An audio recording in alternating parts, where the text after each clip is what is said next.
presented by Soundlibra.com. Explore more titles via the link in the description or at Soundlibra.com.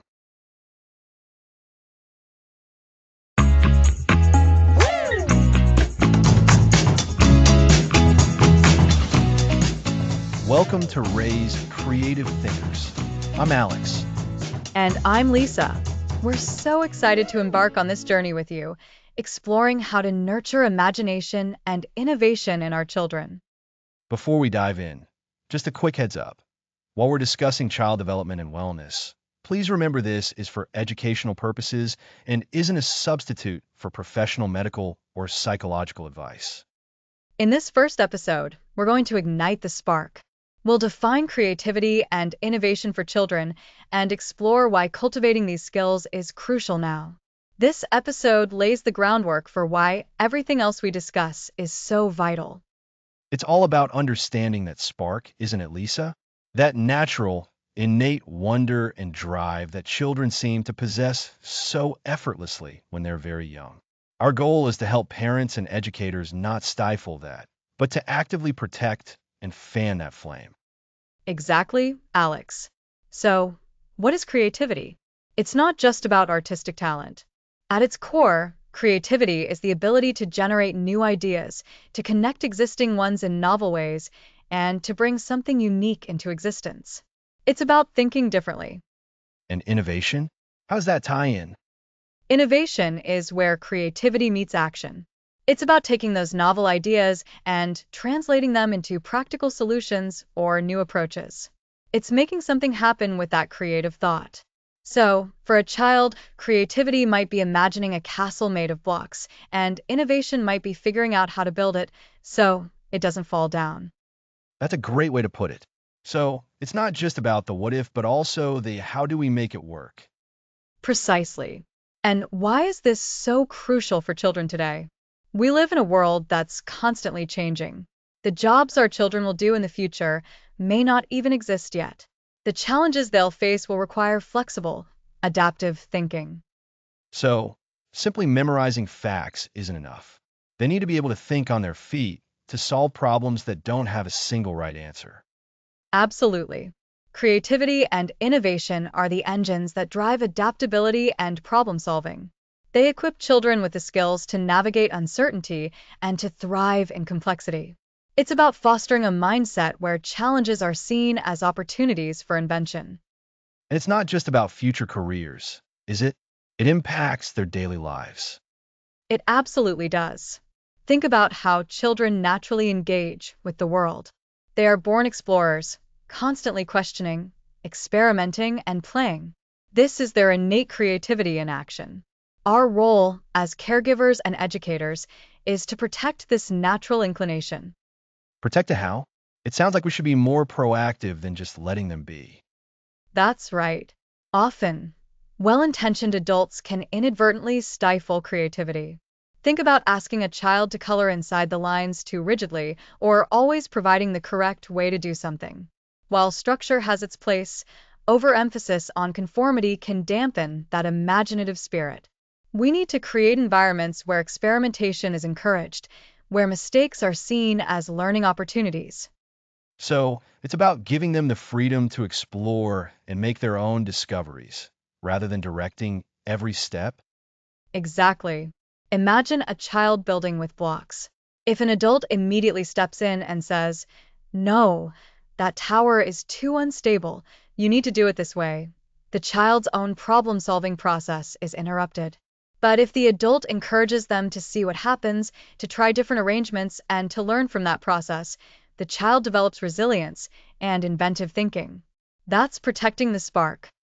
It's like safeguarding that initial burst of curiosity and wonder. That feeling of, what if I tried this? Precisely. And this protection isn't about being permissive. It's about being mindful of how we interact with children's natural curiosity. It's about providing the right kind of support. This includes allowing for unstructured playtime, where children can lead their own imaginative adventures. We'll delve much deeper into play in an upcoming episode, but for now, just know that it's a cornerstone of creative development. So, to recap this first part, creativity is about generating new ideas, and innovation is about putting those ideas into practice. Both are essential for children to adapt, solve problems, and thrive in our rapidly changing world.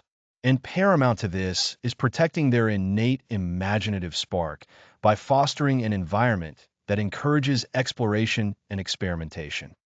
That's a perfect summary, Alex. And this brings us to the why of our Raise Creative Thinkers mission. We believe that by understanding and actively nurturing these skills, we can empower children to become the adaptable, innovative individuals our world so desperately needs. It's about giving them the tools not just to navigate the future, but to shape it. It feels like such a powerful purpose to equip them with the very essence of forward thinking. It is. And throughout this series, we'll explore practical strategies, from fostering curiosity to embracing imperfection and leveraging storytelling to help you do just that. We want to move beyond simply acknowledging the importance of creativity and into actively cultivating it in our children's everyday lives. It's about making creativity a natural, integrated part of childhood, not just an occasional activity. Precisely. So, we've talked about the importance and the protection of that initial spark. Remember, children are born creative. Our role is to ensure that flame continues to burn bright, fueling their imagination and their ability to innovate. This foundational understanding, this commitment to safeguarding that innate wonder, is what underpins everything we'll discuss. It's about seeing creativity not as a rare gift, but as a fundamental human capacity that needs to be nurtured and developed. Absolutely. And sometimes it's the simplest things that make the biggest difference. It's about the questions we ask, the environments we create, and the way we respond to their explorations. This episode has set the stage, highlighting why this journey of nurturing creative thinkers is so vital.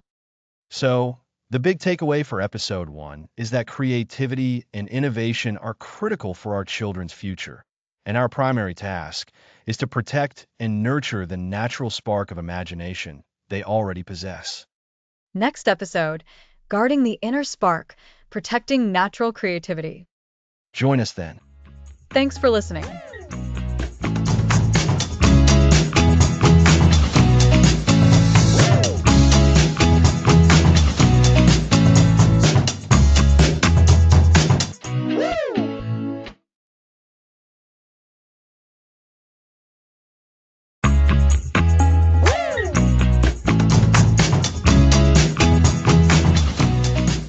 Welcome back. Last time, we explored why creativity is so incredibly important. Now, we dive into how we can protect that precious spark. That's right, Alex. It's so easy for that natural, childlike creativity to get dulled. We often hear about fostering creativity, but sometimes the crucial step is to simply stand guard and protect what's already there. Exactly. Think about how children naturally are at a very young age. They experiment, they imagine, they dive headfirst into activities without much self-consciousness. They haven't learned to doubt their own ideas. Our job, as parents and caregivers, often becomes more about preserving that state than actively instructing. So, what are some of the biggest threats to this natural creative spark? What should we be looking out for? One of the most significant things is overscheduling. In our desire to give children every advantage, we can fill their days with so many structured activities. While these are often valuable, too much of it leaves little room for unstructured free time. And that free time is where the magic of spontaneous creativity happens, isn't it? When a child is left to their own devices, they invent games, create stories, and explore the world around them in ways we might not even anticipate. It's the fertile ground for imagination. Precisely. When every minute is accounted for, there's no space for that aha moment, no time for a child to simply follow their own whims. This can lead to children becoming passive consumers of entertainment rather than active creators. They might also become accustomed to being directed, which can stifle their inner drive to initiate and explore independently. That makes so much sense. So, a key takeaway is ensuring there's ample unstructured downtime. How can parents realistically achieve this without feeling like they're neglecting their child's development? It's a balance for sure. It's not about cutting out all activities, but about being mindful of the ratio. Aim for a rhythm where structured learning and activities are interspersed with plenty of open-ended play. Open-ended play means activities that don't have a set outcome or a single right way to do them. Think building blocks, art supplies with no specific project in mind, or simply letting them explore the backyard. So, instead of a specific craft kit with instructions, it's more about providing the materials and letting them decide what to create? Exactly. And another major factor is the fear of mess. So many creative endeavors, especially for young children, can be messy. Painting, sculpting with clay, even just playing with mud. If we're constantly worried about the cleanup or the potential for a mess, we can inadvertently discourage these explorations. Oh, I can definitely relate to that. The instinct to keep things tidy can be very strong. But you're saying that embracing a little mess is actually beneficial for creativity? Absolutely. Mess is often a byproduct of deep engagement and experimentation. It means a child is fully immersed, not holding back for fear of making a mess. From a child's perspective, they're not thinking about the mess. They're focused on the process of creation, the tactile experience, the unfolding idea. We need to create environments where it's okay to get a little dirty in pursuit of exploration. That's a great way to put it. Getting a little dirty in pursuit of exploration. Are there specific ways parents can facilitate this without losing their minds over the mess? Yes, there are practical strategies. Designate certain areas for messy play, perhaps an outdoor space, a garage, or a kitchen table covered with a durable mat or old newspaper. Have easy access cleaning supplies ready. And importantly, shift your own mindset. Frame the mess not as a problem, but as evidence of engagement and learning. After the activity, involve the child in the cleanup process in a positive way, as a natural extension of the activity itself. That brings up another point, the environment. What kind of environment best protects a child's creative spark? An environment that feels safe to experiment and make mistakes. This is so crucial. Children are often afraid of failure, especially if they've been heavily criticized or judged. When we react with frustration to a wrong turn or an imperfect creation, we're sending a message that the outcome is more important than the process. So, it's about fostering a non-judgmental attitude? Precisely. This means celebrating effort and the process of trying, not just the final product. Instead of saying, that's a beautiful drawing, which can feel like a definitive statement you might not always be able to make, try saying, tell me about your drawing, or I see you used a lot of blue here. What inspired that choice? This invites them to share their thinking and validates their creative journey. That's a wonderful distinction. It shifts the focus from evaluation to engagement and understanding. It sounds like we're talking about creating a safe space not just physically but emotionally for creative exploration. Exactly. And this also extends to how we talk about creativity. We need to be mindful of the language we use. Sometimes, well-intentioned praise can sound like pressure. For example, if a child creates something amazing and we constantly label them as the talented artist or the creative genius, it can become a burden. They might start to fear not living up to that label, which can inhibit future experimentation. Ah, so it's about valuing the act of creation itself, rather than putting a label on the child that might feel confining. Yes, focus on the doing rather than the being. Encourage them to be creative, to experiment, to play, rather than telling them they are creative. This keeps the door open for them to explore different facets of their imagination without feeling pigeonholed. This is so helpful, Alex. So, to recap, protecting the natural creative spark involves first, ensuring plenty of unstructured free time, battling the urge to overschedule. Second, embracing a little bit of mess as a sign of deep engagement. Third, creating an environment where experimentation and trying new things are encouraged, free from harsh judgment. And fourth, being mindful of our language, focusing on the process of creation rather than labeling the child. That's a perfect summary, Lisa. These are not about grand gestures, but about consistent, mindful choices in our daily interactions and in the environment we provide for our children. It's about being a gentle guardian of their innate wonder, allowing it to flourish rather than trying to force it or shape it into something it's not yet meant to be. It's about preserving that beautiful, uninhibited spirit of exploration that children are born with. Indeed. And in our next episode, we'll build on this by exploring the incredible power of play, specifically how open-ended adventures can truly fuel a child's imagination. Thanks for listening.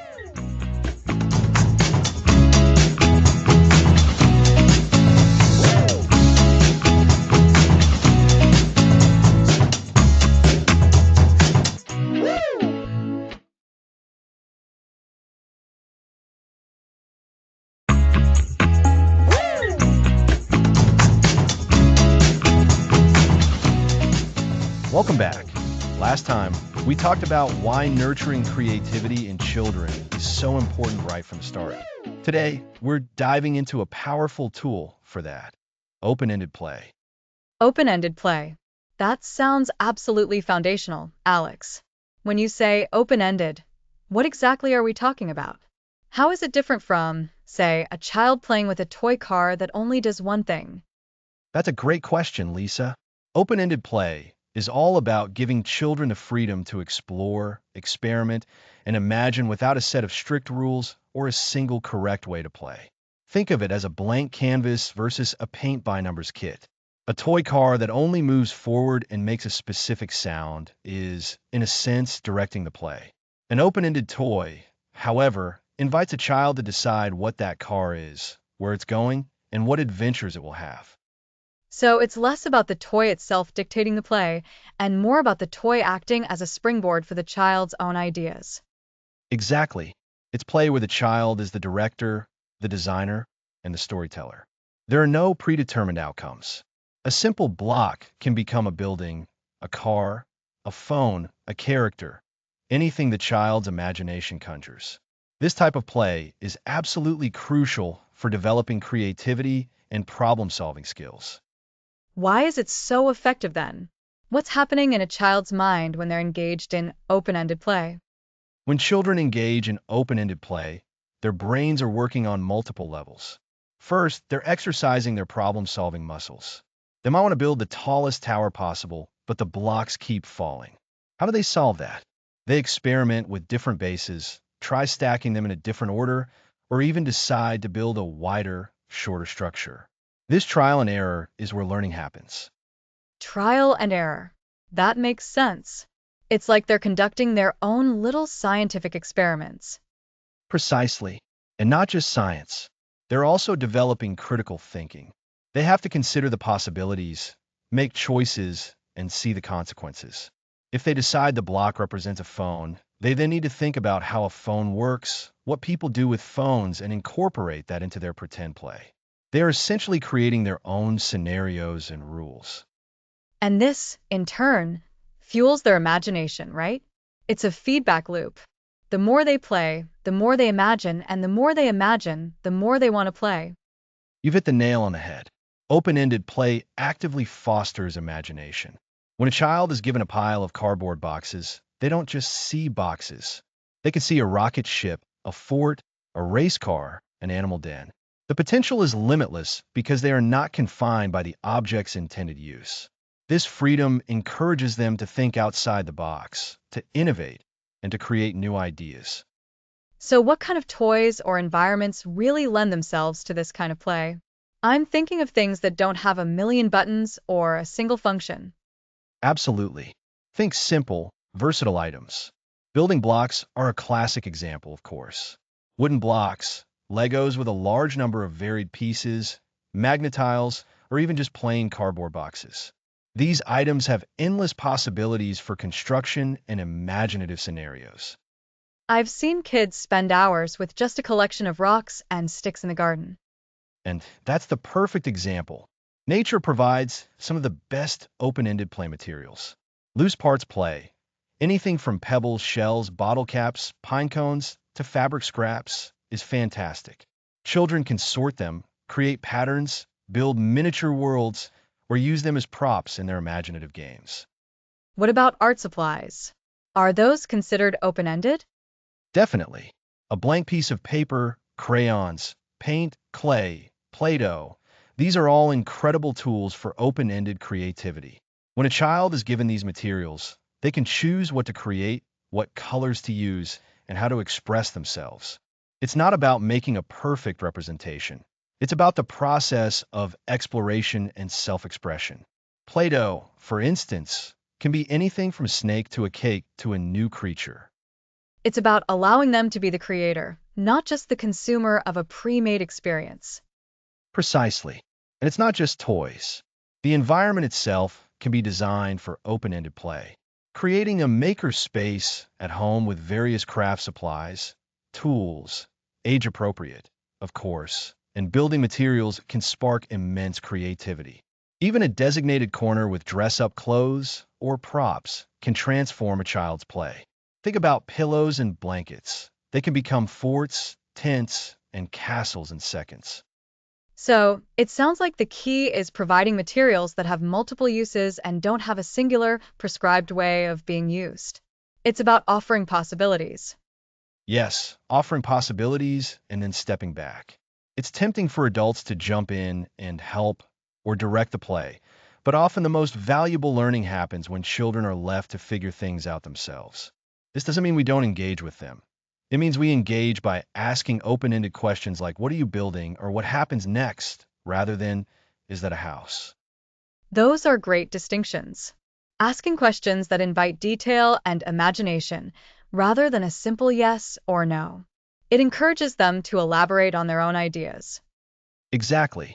It validates their creative process. And remember, open-ended play isn't just about the dramatic, elaborate scenarios.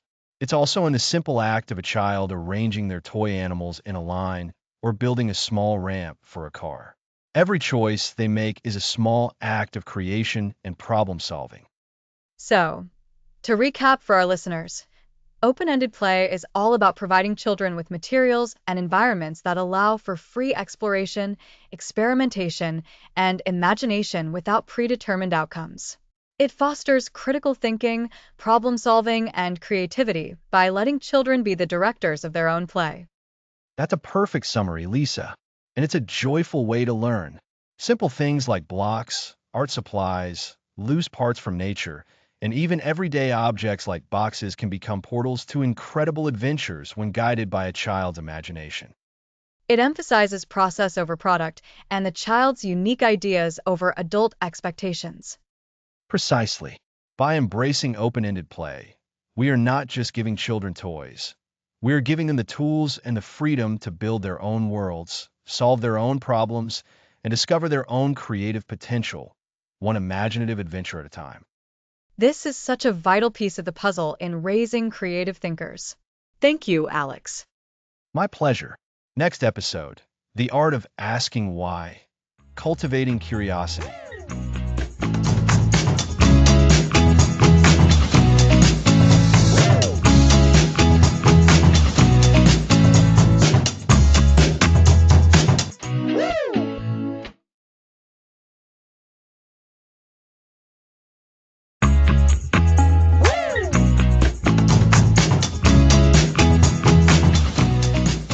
Welcome back. Last time, we explored the boundless joy of play and how it fuels a child's imagination. Today, let's cultivate curiosity by focusing on the power of asking why. Curiosity is such a fundamental part of childhood, isn't it? That insatiable urge to understand how things work, why things are the way they are. It feels like the engine that drives all learning and discovery. Exactly, Lisa. Curiosity is the bedrock of creativity. When children are curious, they're actively engaged with the world. They're seeking information, questioning it, and trying to make sense of it. And the cornerstone of that seeking is often the simple, yet profound question, why? And kids are masters of the why phase, asking it relentlessly. That persistence is a sign of a healthy, developing mind. When a child asks, why? They're trying to build mental models of the world. They're connecting cause and effect, seeking explanations, and expanding their understanding. So, Our first goal is to really embrace that why phase. So, instead of seeing it as an interrogation, we should see it as an invitation to explore together? Precisely. Think of each why as a little door opening into a new area of knowledge. When a child asks, why is the sky blue? They're asking about the nature of reality, about color, about the world above them. Our response needs to acknowledge that depth of inquiry. How can we respond constructively when the questions get a bit challenging or when we don't immediately know the answer? That's where the real art comes in. Instead of just giving a factual answer, try to turn it back to them or invite them to explore it further. For why is the sky blue? You could ask, what do you think makes the sky blue? Or that's a fascinating mystery, isn't it? Let's try to find out together. Oh, I love that. That makes it a shared adventure rather than a knowledge test. And it encourages them to think critically. Exactly. It shifts the dynamic from you being the sole source of answers to you being a partner in the learning process. This also teaches them that it's okay not to know everything and that seeking answers is a valuable skill in itself. So, we won't welcome questions, avoid shutting them down, and encourage exploration. What are some practical techniques for fostering this curiosity beyond just responding to their questions? One powerful way is to model curiosity ourselves. Talk about what you're curious about. I wonder why this plant is growing so tall. Or, I'm curious to see how this recipe turns out. Children learn so much by observation, and seeing you express wonder and a desire to learn is incredibly infectious. That makes sense. We become their role models for being engaged with the world. Absolutely. Another technique is to create an environment that sparks questions. This can be as simple as having books readily available, engaging toys that invite experimentation, or even just observing nature. When you're out for a walk, point things out. Look at that interesting shaped cloud, or I wonder what kind of bird that is. These observations can naturally lead to questions. So, it's about creating a curiosity rich environment. Precisely. And we can also actively encourage children to ask their own questions. Instead of always asking them direct questions like, what color is this? Try asking them, what do you notice about this? Or what questions does this bring up for you? This prompts them to shift from passive observation to active inquiry. That's a wonderful way to empower them to take the lead in their own learning. It truly is. And it's not just about asking why. It's about developing a broader sense of wonder. Encourage them to notice the unusual, the unexpected. Point out patterns, ask what if questions. What if the cat could talk? Or what if we build a fort out of blankets? These what if scenarios are fantastic for sparking imagination and problem solving. It sounds like we're encouraging a mindset of exploration and problem solving rather than just rote memorization. That's the core of it. Curiosity fuels a lifelong love of learning. When children feel empowered to ask questions and explore, they develop greater confidence in their ability to understand and interact with the world. They become more resilient when faced with challenges because they're accustomed to seeking solutions and understanding the root causes of problems. So, to recap for listeners at home, we're really talking about three main things for cultivating curiosity. First, embrace and welcome their why questions, seeing them as invitations to explore rather than interruptions. Second, model curiosity yourself and create an environment that naturally sparks questions and wonder. And third, actively encourage children to ask their own questions and explore what if scenarios. Beautifully summarized, Lisa. It's about nurturing that innate drive to understand. When we foster curiosity, we're not just raising smarter children. We're raising more engaged, more innovative, and more fulfilled individuals who are ready to tackle the complexities of the world with an open and inquisitive mind. It's so important to remember that this isn't about having all the answers, but about enjoying the process of discovery. Exactly. It's about the journey of learning. And that journey begins with a simple, yet powerful question: why? This has been so insightful, Alex. It's given me so many practical ideas for encouraging that spark in my own little ones.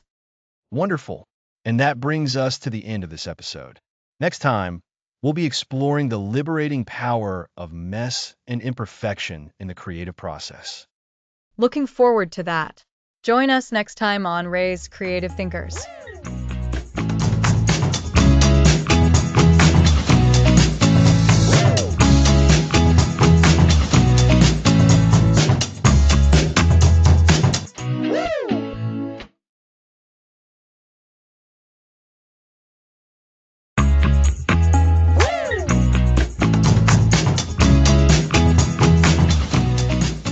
Welcome back to Ray's Creative Thinkers. Last time, we talked all about the power of asking why and cultivating that innate curiosity in our children.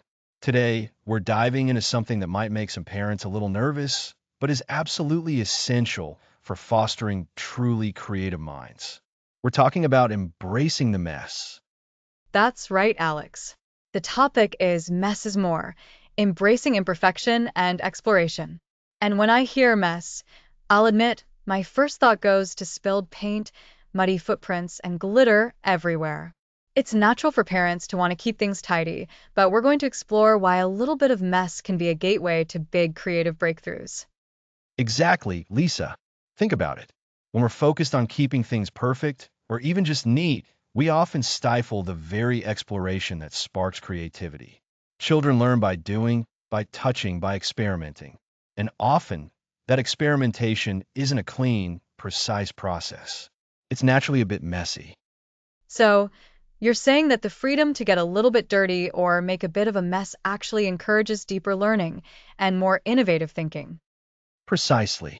When a child is given materials, whether it's paint, Play-Doh, sand, water, or even just building blocks, and they have the freedom to explore them without constant direction or the fear of making a mistake, something wonderful happens. They start to experiment. They might mix colors in a way no one has before. They might discover a new way to build tower. They might feel the different textures and learn about the properties of the material. This is the heart of creative exploration. I can see that. It's about the process, not just the final product. For so long, we've been conditioned to value neatness and presentable outcomes. But if we're too worried about a perfect result, we might miss out on the learning that happens when we allow things to get a bit wild. Absolutely. And this applies to all sorts of activities. Think about cooking with children. If the goal is just to make a perfect cake, then maybe the adult does most of the work. But if the goal is to explore ingredients, to feel the flour, to smell the vanilla, to stir and see how things combine, then a little mess is not only inevitable but beneficial. Children learn about measuring, about different tastes and textures, about how ingredients transform. That really resonates. It shifts the focus from producing something to experiencing something. And that experience, that active engagement, is where the creative muscles get strong. So, for parents listening who might be a little apprehensive about unleashing this kind of creative exploration, what are some practical ways to embrace the mess? The first step is mindset. Understand that the mess is a sign of engagement, of learning, of creativity in action. Then, it's about creating a safe space for exploration. This doesn't mean your whole house needs to be a disaster zone. It could be as simple as designating an area, like the kitchen table with a plastic mat underneath, or even an outside space like a backyard or a park. So, setting up the environment for success, rather than trying to prevent the mess from happening at all.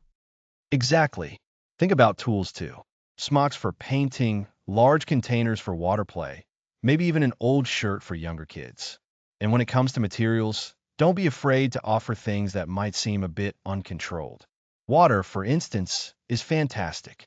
Kids can pour it, splash it, freeze it, melt it. Mud pies are a classic for a reason. The joy of mud pies, and the learning that goes along with it, too. They're discovering the properties of soil and water, how they combine, how they feel. It's sensory learning at its finest. It really is. And it's also about letting go of perfection. Children don't have the same pressure to perform or to create something Instagram worthy that adults often do. They're naturally in a state of exploration. When we allow them to be in this state, they're more likely to take risks, to try new combinations, to develop their own unique ideas. This idea of letting go of perfection is so crucial. Children are going to make mistakes. They're going to spill things. They're going to create something that doesn't look like what they intended. And that's okay. In fact, those are often the moments where the most profound learning happens. It's when they have to figure out how to fix a spill or how to adjust their approach when something doesn't work out as planned. This builds resilience, which is a cornerstone of creativity. If a child is afraid to get something wrong, they'll be less likely to try new things. But if they know that mistakes are just part of the process, they'll be more willing to experiment. So, when we say mess is more, we're really talking about allowing for experimentation and embracing the learning that comes from an imperfect process. It's about giving children the freedom to explore materials and ideas without the pressure of a perfect outcome. That's a perfect summary, Lisa. We want to foster a mindset where children see a splash of paint not as a mistake, but as an opportunity to see how colors blend. Where a collapsed block tower is not a failure, but a chance to rebuild it differently, perhaps even stronger. This willingness to engage with the process, to get their hands dirty, is what fuels true innovation and problem-solving skills. It's about understanding that creativity isn't always neat and tidy. It's organic, it's fluid, and it often involves a bit of trial and error. By creating safe spaces and allowing for this kind of exploration, we're not just making our homes a little messier, we're building more confident, resilient, and inventive thinkers. And remember, this isn't about neglecting hygiene or safety, of course. It's about intentionality. It's about recognizing that giving children the space to explore without judgment, even if it involves getting a bit messy, is one of the most valuable gifts we can give them for their creative development. So next time you see a little paint on your child's nose or a smudge of dirt on their cheek, try to see it not as a mess to be cleaned, but as a badge of honor of a mind hard at work. A badge of honor. I love that. It reframes the whole perspective.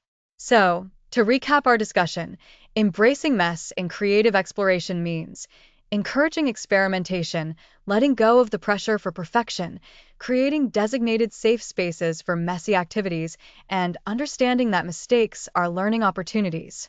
This allows children to truly engage with their creativity and develop resilience. And this leads us beautifully into our next episode, where we'll explore the magic of storytelling and how to build worlds with words, nurturing that imaginative spark even further. Fascinating. I can't wait. Next episode, Storytelling Magic, Building Worlds with Words.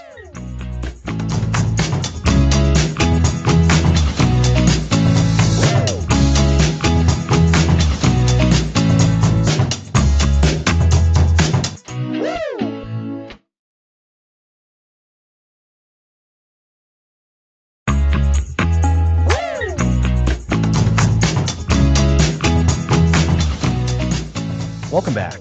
Last time, we dove into embracing mess and imperfection. Today, we're lighting up our imaginations with the magic of storytelling. Storytelling. It feels so fundamental, doesn't it? Like the building blocks of how we understand the world. Exactly, Lisa. Storytelling is far more than just entertainment. It's a powerful tool for developing imagination, empathy, and critical thinking. When children create stories, they're actively constructing worlds, developing characters, and understanding cause and effect. So, when we encourage kids to tell stories, we're really nurturing their creative muscles, not just their vocabulary. Absolutely. And the great thing is, you don't need elaborate setups. Storytelling can happen anywhere, anytime. Try encouraging a child to narrate their day like a grand adventure or a mystery. Oh, I like that. Instead of I went to school, then I played, it becomes once upon a time, a brave explorer named Child's Name set off on a perilous journey to the land of recess, where they encountered fierce dragons of the slide and solved the riddle of the tetherball. Precisely. You're prompting them to add detail, emotion, and plot. This process helps them move beyond simple recall to imaginative elaboration. One of the simplest ways to start is with a prompt. It could be a single word, an image, or a what if question. For example, what if animals could talk? Or imagine a magical treehouse that can travel anywhere. Those are great starting points. And what about creating characters? Sometimes that can be a stumbling block for kids. Character development is a fantastic way to explore empathy. Ask questions like, what does your character look like? What makes them happy? What are they afraid of? What do they want more than anything? These questions help children step into someone else's shoes. They have to consider motivations and personality. It's like they become little psychologists trying to understand the inner workings of a created being. They do. And by creating characters with distinct traits and desires, children learn that people, or even fictional beings, have their own internal lives. This is crucial for developing social understanding and empathy. Remember when we talked about how important it is to understand different perspectives? Storytelling is a direct pathway to that. Right? When we discussed cultivating curiosity, understanding different perspectives is key to asking why in a deeper way. Exactly. Now let's talk about building worlds. This is where the imagination really gets to soar.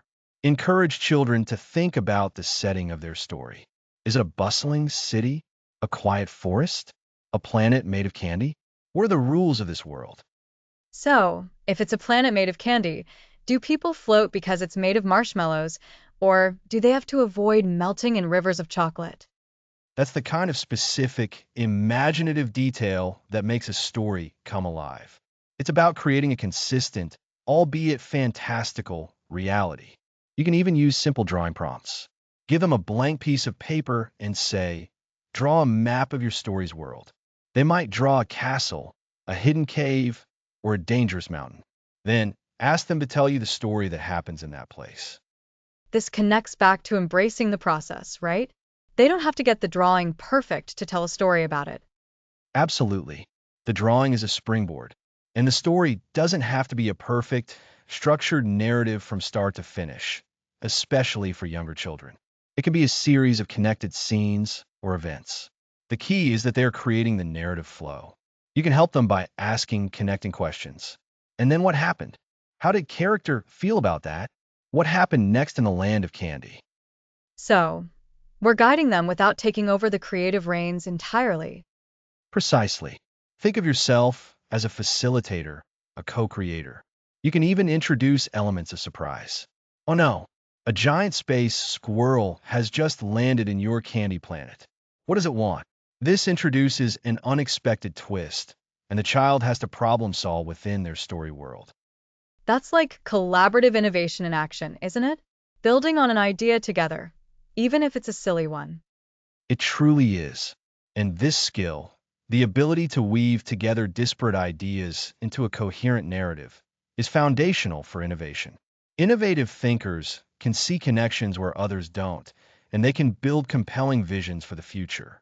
Storytelling trains that very ability.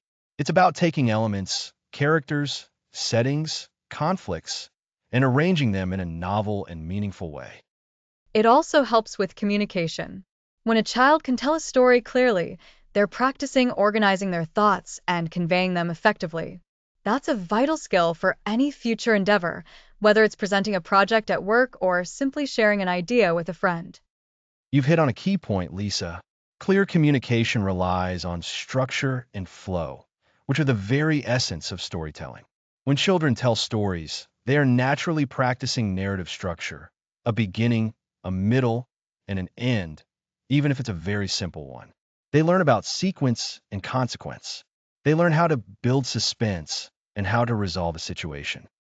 So, to recap for our listeners, encouraging storytelling isn't just about fun. It's a powerful way to foster imagination, empathy, communication skills, and the beginnings of innovative thinking. We can start by using simple prompts, encouraging character development by asking about their feelings and motivations, and helping them build unique worlds by focusing on the details of their settings. And don't forget the power of collaborative storytelling, where you and your child take turns adding to the narrative or introducing unexpected twists. Remember, the goal is to encourage their creativity, offering support and guidance without dictating the story. Over time, you'll see their confidence and their creative storytelling abilities blossom. It's like planting a seed and watching a whole new universe grow from it. A perfect analogy. And it's a universe that they build entirely with the magic of their own words and imagination. Next episode, we'll explore how these collaborative storytelling skills translate into problem-solving playdates, where children can work together to tackle challenges in fun and innovative ways.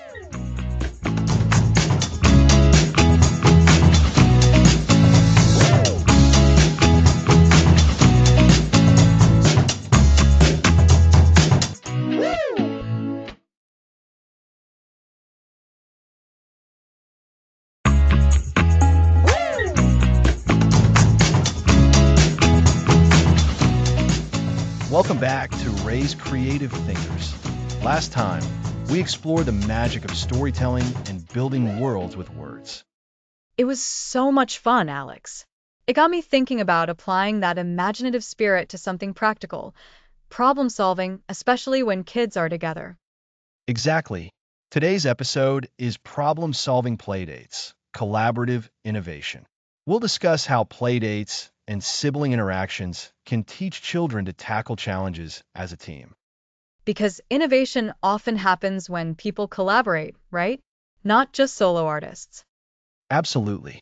When minds come together, they bring different perspectives. It multiplies creative potential. Playdates are perfect for practicing this. How do we encourage this without stepping in too much? It's about guiding, not dictating. Set up scenarios that naturally require cooperation. Remember open-ended play from episode 3? This is where it shines. Like giving them blocks and saying, build a city, and letting them figure out how to share and engineer together. Precisely. Or a puzzle that's a bit challenging for one, but manageable with two. What happens? They communicate. They share observations. They negotiate too. I think this piece goes here. No, I think it fits better there. That's a learning curve. It can be. We can offer gentle facilitation. When disagreement brews, instead of solving it, prompt them. Ask, how could you both get your idea to work? Or what if you tried both ways? That empowers them to find their own solutions. So, instead of you're doing it wrong, you're saying, how can you make it work together? Exactly. Another technique is a shared goal. Imagine they're building a fort to fit both of them, or a pretend pet. This encourages them to pool resources and ideas. So, the focus shifts from my tower to our fort. That's a powerful shift. It really is. And what if scenarios during play? What if the dragon attacks your city? How will you defend it? Or what if it rains? How will your fort stay dry? These prompts encourage planning together. That takes them beyond building into a problem solving mindset. They have to anticipate challenges and devise strategies. The beauty of collaborative play is that it introduces compromise. They learn that by giving a little, they can achieve something better together. It's like mini training for real world teamwork. What about more open ended creative activities? Great question. Consider drawing or painting together on one large sheet of paper. One might start a landscape, the other adds characters. They build on each other's contributions. They have to decide on a style or theme or how to blend elements. That's a lot of negotiation disguised as art. Absolutely. And for siblings, this fosters a cooperative relationship. Instead of competing, they can see each other as partners. It can reduce conflict. It shifts the dynamic from rivalry to partnership. I'm picturing kids who might bicker, suddenly working together on a Lego spaceship. That's the dream. Remember, the process is more important than the product. Don't focus on whether the Ford is sturdy. Focus on the conversations, joint decision-making, and shared effort. So, we're celebrating the collaboration, the attempt, and the shared journey, not just the end result. Exactly. And when they do come up with a solution, acknowledge it. Wow, you two really worked together to figure that out. Or, I love how you listen to each other's ideas. That was great teamwork. That positive reinforcement is crucial. It tells them this way of interacting is valued. It is. Sometimes, introduce a challenge that's intentionally difficult to solve alone. This pushes them to rely on each other more. perhaps a complex building challenge needing separate parts assembled. So, they have to communicate plans and instructions clearly, even if they're not right next to each other. That adds complexity. It does, and it hones communication skills. They learn to be clear, concise, and actively listen. Remember asking questions in episode 4? This is where those skills come into play. They'll ask clarifying questions to understand their partner. So, to recap, collaborative problem solving during playdates and with siblings involves creating opportunities for teamwork, fostering communication, encouraging negotiation and compromise, and celebrating the shared effort. That's a perfect summary. We set up open-ended play, introduce shared goals, use what-if scenarios, and praise the collaboration. It shifts focus from individual achievement to collective innovation. It teaches them that together, they can find solutions that are often more creative and robust than what they could achieve alone. It builds essential life skills through play. And this is just one more piece in raising creative thinkers. Play, curiosity, storytelling, and collaborative problem solving all weave together. It makes me excited to see what our kids can accomplish when we nurture these skills. So, what's next? Next time, we'll explore encouraging experimentation and fostering that creative scientist mindset in our children. Ooh, I can't wait. That sounds fascinating. So join us for episode 8, The Creative Scientist, Encouraging Experimentation.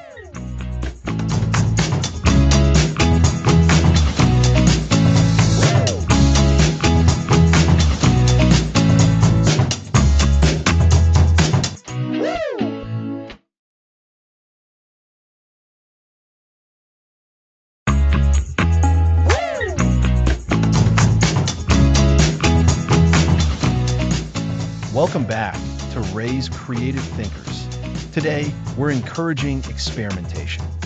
The creative scientist. That sounds like nurturing a child's natural instinct to poke, prod, and discover. It's that what if that drives innovation. Absolutely, Lisa. Babies are natural experimenters, grasping and dropping things to learn. Our role is to nurture that drive for discovery, not suppress it. So, it's more about creating opportunities for unguided discovery than formal science lessons? Precisely. It's about fostering an environment where children can ask questions and find answers by doing. This is the scientific method in action. Observe, form a simple hypothesis, test it, and observe the results. What are some simple ways to do this at home without needing a lab? Water play is fantastic. Offer different containers like cups, bowls, and funnels. What happens when water is poured? What about using a colander? It separates solids from liquids, a basic lesson in separation. My nephew loves water play and always wonders if things float or sink. Exactly. Floating and sinking introduces density and buoyancy. Gather objects like a cork, a coin, or a leaf. Ask your child to predict what will happen when they go in the water, then test it. This prediction and testing is the core of scientific inquiry. What about exploring different textures and materials? Great idea. Mixing things is key. Sand and water make mud. Flour and water make dough. Oil and water don't mix. This teaches about matter properties and solubility. Even baking is a delicious form of applied chemistry and physics. Baking. That's a perfect everyday example. Measuring and seeing how heat changes things are all experimental. They are. It teaches cause and effect. Too much baking soda can make cookies spread. Not baking long enough leaves them doughy. These are direct results of changing elements. So, for parents wanting to foster this, what are the main principles? First, encourage curiosity.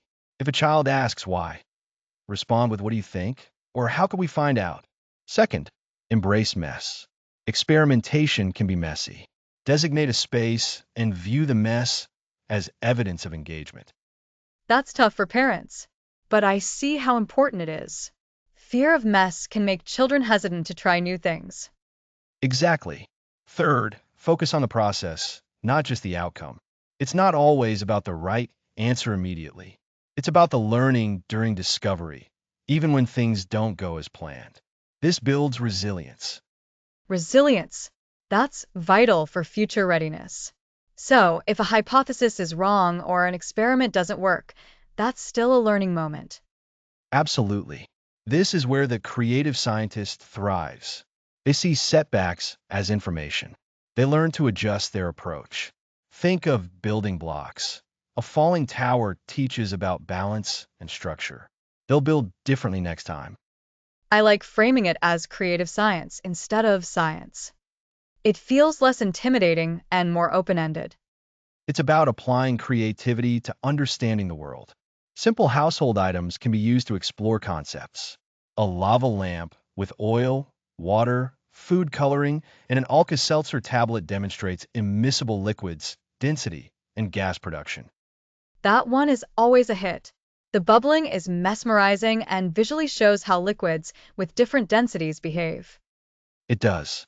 Simple circuits using batteries, wires, and small light bulbs teach how electricity flows, exploring conductivity and whether a circuit is complete or broken. That sounds a bit more involved, but still doable at home.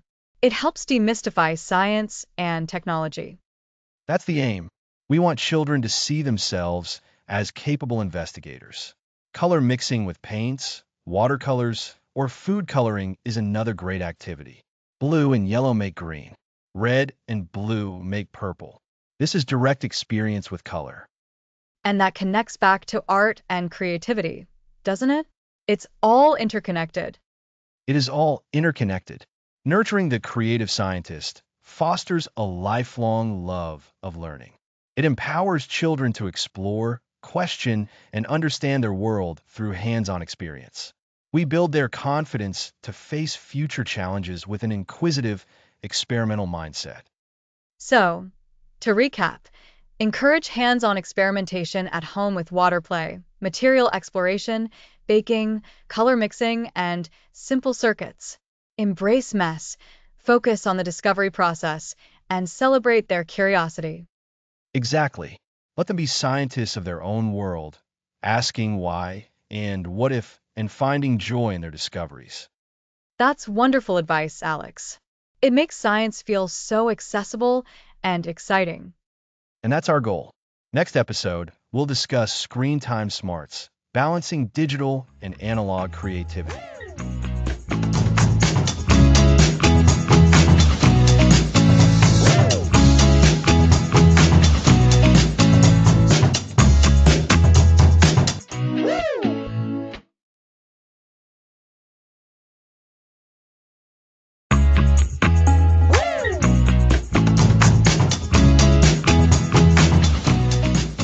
Welcome back.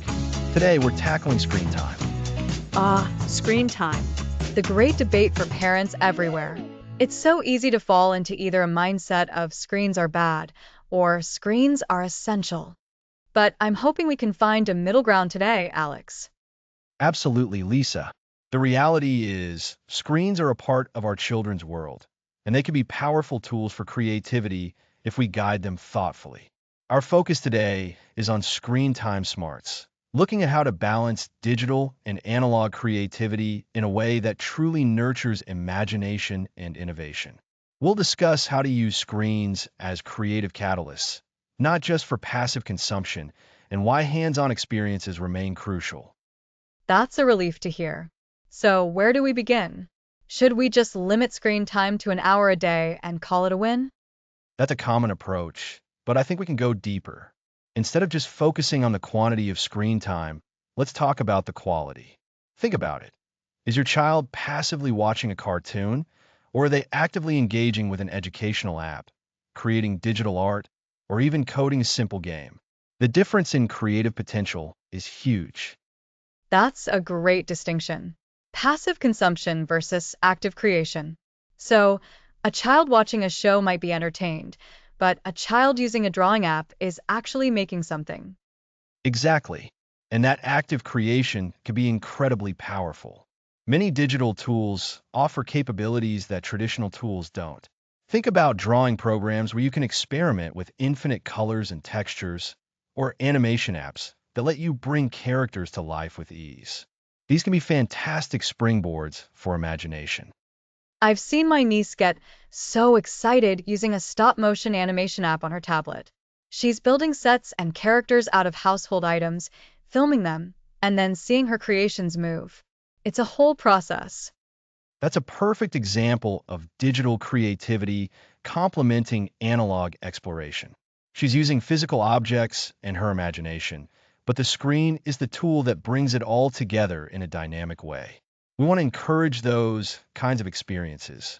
So, our first tip for screen time smarts is to choose interactive and generative content. Look for apps and games that encourage building, problem solving, art creation, or storytelling.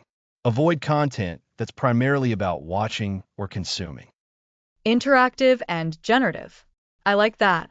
So, instead of just downloading another game where you tap to collect things, look for one that lets you design your own levels or build your own world.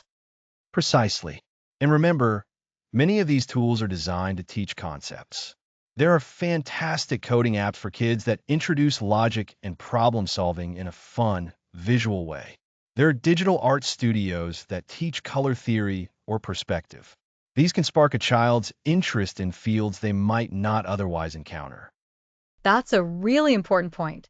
It's not just about entertainment, it can be about learning and skill development, too. Absolutely. Now, our second tip builds on that. Co-create and co-play. Don't just hand over a tablet and walk away. Sit with your child, explore these digital spaces together. Ask questions like, what are you building there? Or, how can we make this part even more interesting? When you engage with them, you model a curious and creative approach to using technology. That makes so much sense. It turns screen time into a shared experience rather than an isolated one. And it gives you a chance to guide them toward more creative uses. Exactly. And sometimes you might even discover new creative possibilities yourself. Beyond choosing the right content and engaging with your child, we also need to talk about how digital creativity can be a gateway to analog creativity. This is our third tip: bridge the digital and the physical. Bridge the digital and the physical. Can you give us an example of what that looks like? Of course, imagine your child helps design a character in a digital drawing app. You could then encourage them to draw that same character with crayons or paint. Or, if they build a fantastic structure in a block building game, challenge them to recreate it with Legos or cardboard boxes. It's about taking that digital spark and bringing it into the tangible world. Oh, I love that. So, the screen is a starting point and inspiration, but the ultimate goal is still to get their hands dirty with physical materials. Precisely. Because while digital tools offer incredible possibilities, the tactile experience of working with physical materials is irreplaceable. The feel of clay, the smell of paint, the resistance of building blocks. These sensory experiences are vital for a well-rounded creative development. Remember our earlier episodes on the power of play and embracing imperfection? Those lessons are just as relevant when using digital tools. And I imagine that bridging also helps prevent screen time from becoming an addiction, or the only way a child knows how to be creative. That's a perfect way to put it. It ensures a healthy balance. So, to recap our screen time smarts so far. First, focus on interactive and generative content. Second, co-create and co-play with your children. And third, intentionally bridge the digital and the physical.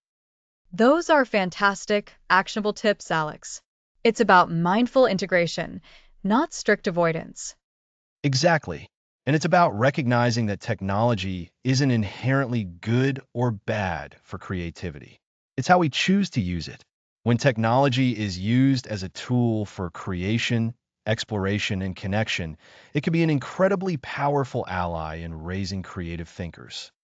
It can open up worlds and possibilities that might otherwise be inaccessible. I'm feeling much more optimistic about guiding my own kids through their screen time now. That's the goal. We want to empower both parents and children to harness the creative potential of the digital age while still cherishing the hands-on, sensory experiences that are so fundamental. Next episode: Failing Forward, Resilience in the Creative Process. That sounds like a vital topic. Thanks for listening.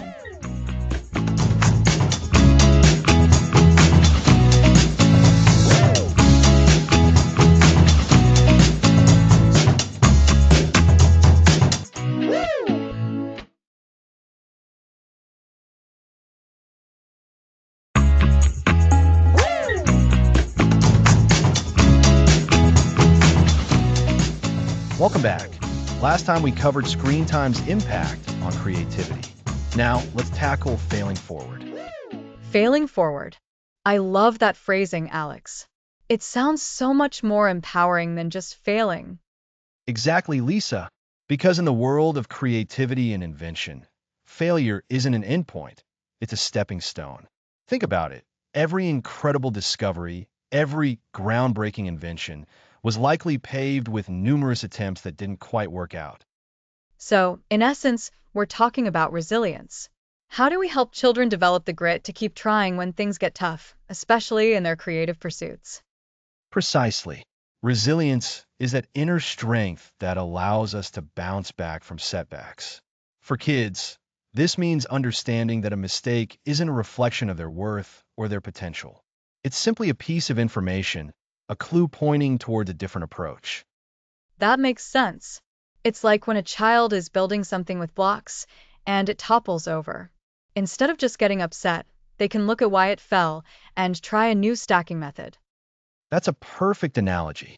And as parents and educators, our role is to guide them through that reflective process.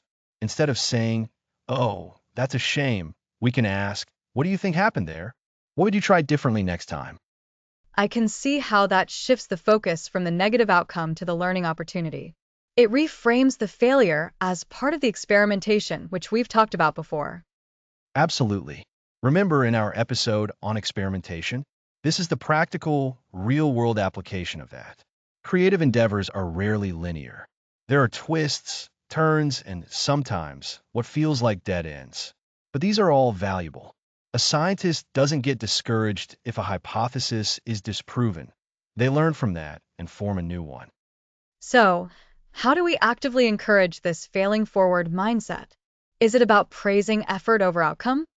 That's a huge part of it. Praising effort, persistence, and the willingness to try new strategies reinforces the idea that the process itself is valuable. When a child spends time meticulously drawing a picture, even if it doesn't turn out perfectly, we should acknowledge their dedication. We can say, "Wow, you really work hard on that," or "I admire how you kept trying to get those colors just right." That's a great reminder. It's easy to focus on the final product, but truly nurturing a creative thinker means valuing the journey they take to get there. What about when mistakes lead to frustration? Kids can get really disheartened. That's where empathy and validation come in. It's okay for them to feel disappointed. We can say, "I see you're feeling frustrated. It's tough when something doesn't work out the way you planned." Acknowledging their feelings is the first step. Then we can gently steer them back towards problem solving. What's one small thing you could try now to make it better? Or would you like to step away for a moment and come back to this with fresh eyes? Giving them that space to regroup is important, and it teaches them a valuable coping mechanism for future challenges, not just in creative activities, but in life. Indeed, we're teaching them that setbacks are temporary and manageable. Another powerful tool is modeling this behavior ourselves. When we, as adults, openly discuss our own failures and what we learned from them, we normalize the experience for children. That's a really insightful point. If kids see us getting upset by mistakes but never discussing what we learned, they'll likely internalize that mistakes are something to be ashamed of. Exactly. So, sharing stories like, when I was trying to bake that cake, I totally forgot the baking soda. It came out flat, but it taught me to always double check my ingredients, can be incredibly impactful. It shows them that even experienced people make errors, and the important thing is to learn from them and move on. It's about normalizing the learning process, which inherently includes missteps. So, to recap for our listeners, embracing failure in the creative process means reframing mistakes as learning opportunities, praising effort and persistence, validating children's feelings of frustration, offering space to regroup, and modeling our own resilience. You've hit the nail on the head, Lisa. And this process of failing forward helps children develop a growth mindset. They begin to understand that their abilities aren't fixed, but can be developed through dedication and hard work, even when faced with challenges. This belief is fundamental to becoming an innovator. So, It's not just about creating art or building projects. It's about building character and an unshakable belief in their ability to overcome obstacles. Precisely. Think of it as building their resilience muscles. Every time they navigate a setback with our support, those muscles grow stronger. They learn that they can tackle difficult problems, that they can learn from errors, and that they have the inner resources to keep going. This is what truly prepares them for the future. And it's a skill that will serve them in every aspect of their lives, far beyond any specific creative project. Absolutely. Because the world is constantly changing, and the ability to adapt, learn from mistakes, and keep pushing forward is more valuable than ever. We're not just nurturing future artists or scientists. We're nurturing future problem solvers and leaders. This episode really highlights how integral the messy, sometimes frustrating, parts of creation are to the overall development of a creative thinker. It's not an optional extra, it's core curriculum. It truly is. So, let's encourage our children to embrace those stumbles, to see them not as failures, but as fascinating detours on the path to discovery. Next episode, we'll explore how creativity builds the foundation for a future ready thinker. Thanks for listening.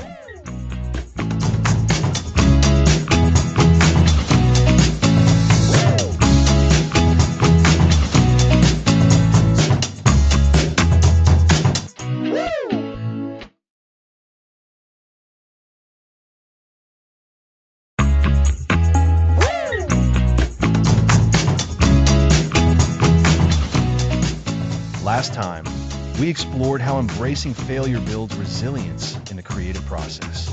Today, we're looking at how creative sparks connect to real-world skills for the future.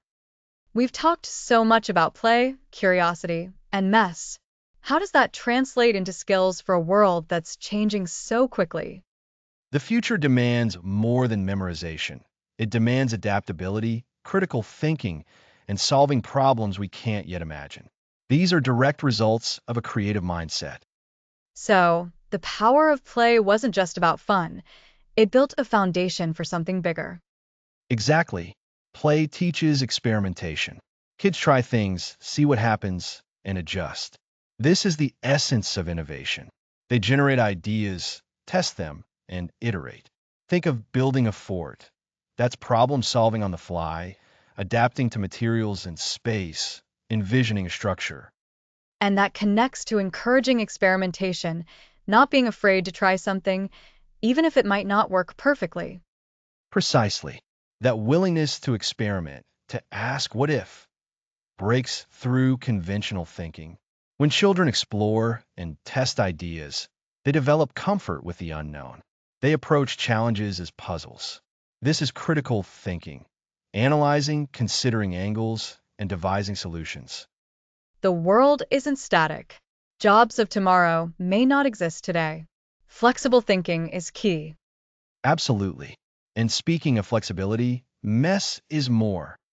Embracing imperfection is crucial. Projects rarely go perfectly the first time. Creative thinkers see mistakes not as endpoints, but as information. They help refine ideas. This resilience is tied to comfort with mess and imperfection.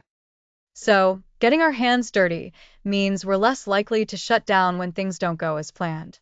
We see it as part of the process. That's a perfect summary. And remember, storytelling magic? Effectively communicating ideas is vital. Whether pitching a business, explaining a concept, or collaborating, clear communication is essential. Right. It's not just having ideas, but sharing them and getting others on board. Storytelling connects us. Indeed, and collaborative innovation, problem-solving playdates, is a cornerstone. The future is about teamwork. Complex problems require diverse minds. Creative play that involves cooperation teaches children to share ideas, negotiate, build on contributions, and function as a team. It's like building a shared vision, where everyone contributes their perspective. That's so important professionally. It really is. And screen time smarts plays a role. It's about making conscious choices about technology and ensuring it complements analog creative development. This mindful engagement fosters self-direction and intrinsic motivation, key characteristics of a future-ready thinker. So, it's about balance. Using digital tools as extensions of creativity, not as crutches. Exactly. When you roll all these elements together, curiosity, playfulness, experimentation, embracing mistakes, strong communication, collaboration, and mindful tech use, you get a young person incredibly well equipped for the 21st century. It sounds like we're raising not just creative children, but truly future-ready thinkers. Individuals capable of adapting and poised to drive innovation. That's the ultimate goal. These aren't fluffy childhood skills. They're the bedrock of critical thinking, problem solving, adaptability, and innovation, the skills most in demand today. Children encouraged to be creative are learning to be resilient, resourceful, and imaginative problem solvers. So, to recap, the creative skills we've explored play and experimentation, embracing imperfection, storytelling and communication, collaborative problem solving, and mindful technology engagement all translate directly into essential real world competencies. They build the foundation for adaptability, critical thinking, and the innovative spirit needed to thrive in the future. You've hit the nail on the head. These are the transferable skills that will empower children to succeed in any field, tackle unimaginable challenges, and shape a better future. They are learning, to adapt, and to create. It's incredibly empowering for parents and educators to know that by nurturing a child's creativity, we are equipping them for success in a constantly changing world. Absolutely. We've laid out the framework for fostering that innate spark. It's about providing the environment, the encouragement, and the opportunities for that creativity to flourish. And that leads us perfectly into our final episode, where we'll talk about how to sustain this momentum and continue this creative journey. Next episode, your creative journey, sustaining the momentum.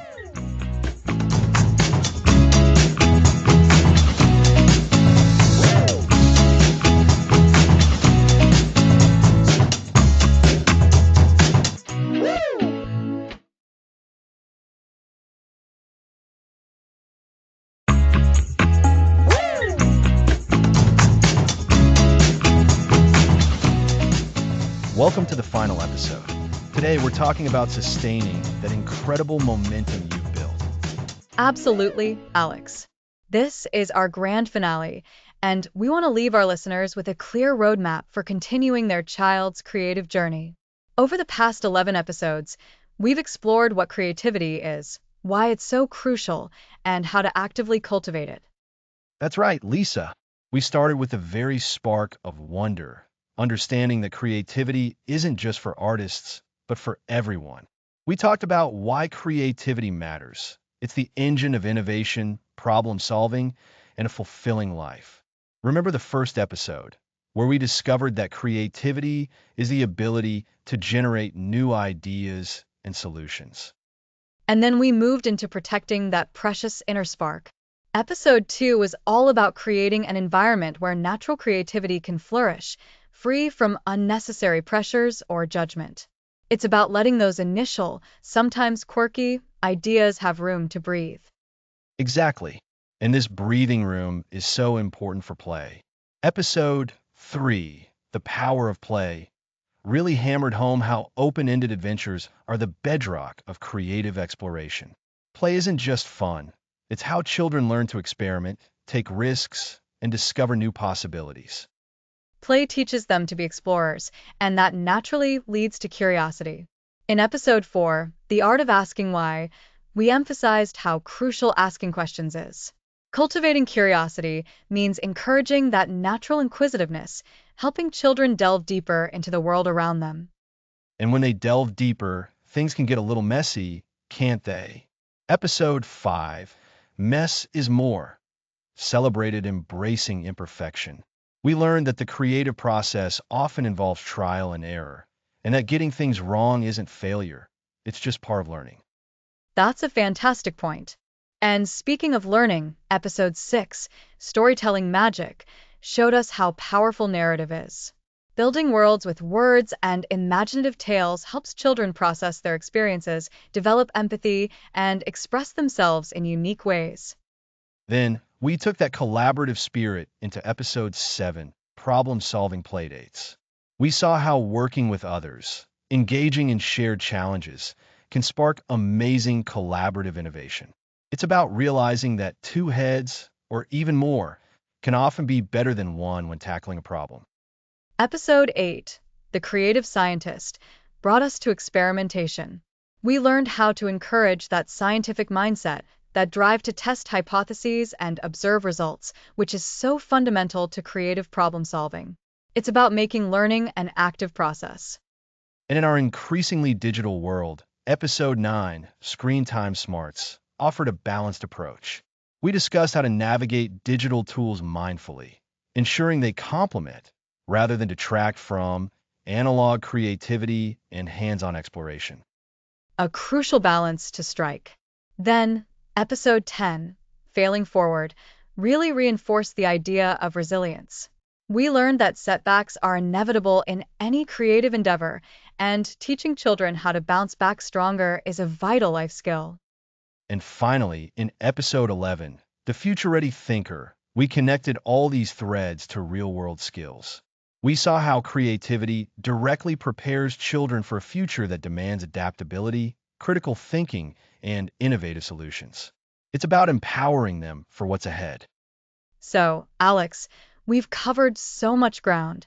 We've talked about protecting ideas, embracing play, asking questions, and not fearing mistakes. We've looked at storytelling, collaboration, experimentation, and balancing our digital lives. And we've seen how all of this builds resilience and prepares our children for the future. Precisely. Now, the question is, how do we keep this going? Sustaining momentum means making creativity a natural, integrated part of everyday life, not just a special activity. It's about continuous reinforcement and a commitment to curiosity. Think of it like tending a garden. You can't just plant the seeds and walk away. You need to water it, give it sunlight, and pull the occasional weed. For our children's creativity, that means continuing to champion their interests, even when they seem unusual. That's a brilliant analogy, Lisa. Continuing to champion their interests means providing opportunities. This could be as simple as visiting a museum, attending a local workshop, or even just dedicating time each week for unstructured creative exploration at home. It's about making creativity a tangible part of their environment. And it's also about modeling that behavior yourself. Our children learn so much by observing us. When we show enthusiasm for learning new things, when we approach challenges with a curious mindset, and when we're not afraid to try something new, we're teaching them powerful lessons about creative living. Absolutely. Don't be afraid to say, I don't know. Let's find out together. That's a powerful phrase. It demonstrates that learning is a lifelong journey and that seeking answers is a creative act in itself. It's about fostering that collaborative approach to knowledge we talked about. So, to recap for our listeners, sustaining the creative journey involves 1. Continued interest and support for your child's unique passions. 2. Providing ongoing opportunities for exploration, whether through play, outings, or at-home activities. 3. Modeling curious and creative behavior yourself. And 4. Embracing the I don't know, let's find out attitude together. That perfectly summarizes it, Lisa. And remember that what we've discussed isn't about creating a child prodigy. It's about raising a well-rounded individual who is confident, adaptable, and equipped to navigate a complex world with imagination and resourcefulness. It's about nurturing their innate ability to think differently, to solve problems, and to bring their own unique solutions to the table. These are the skills that will serve them throughout their lives, no matter what path they choose. We've covered so much in these 12 episodes. The spark of wonder, protecting that spark, the role of play and curiosity, embracing mess and imperfection, the magic of storytelling, collaborative problem solving, scientific experimentation, smart screen time, the power of failing forward, and building future-ready skills. And today, We've focused on how to sustain that momentum, making creativity a consistent thread in your child's life. It's a journey, not a destination, and the tools and encouragement you've gained from this series are the perfect companions for that ongoing adventure. It has been an absolute pleasure guiding you through this series. We hope our discussions have sparked new ideas and provided actionable strategies for fostering creativity in your children. Indeed. Keep nurturing that curiosity, keep encouraging those big ideas, and keep celebrating the wonderful, messy, and brilliant process of creation. Thanks for listening to the series.